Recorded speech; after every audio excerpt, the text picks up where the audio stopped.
స్వామి శరణమయ్యప్ప. అయితే మనకు అయ్యప్ప స్వామి దేవాలయాలు 6 ఉంటాయి. మన ఒక్కొక్క చక్రానికి ఒక టెంపుల్ ఎలా ఉంటుందో అలా ఉంటుంది అనమాట.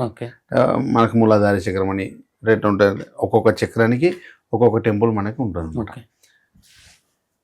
అట్లా మొత్తం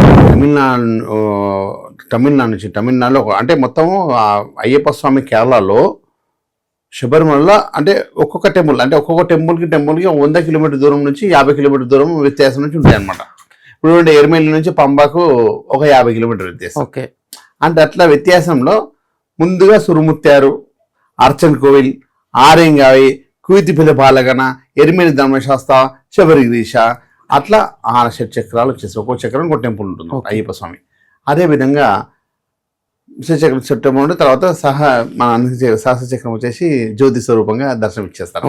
మొత్తం మనకు ఉన్న చక్రాలకు సంబంధించి అన్ని ఆ విధంగా స్వామివారి రూపంతో అన్నీ వచ్చేస్తాయి మనకు.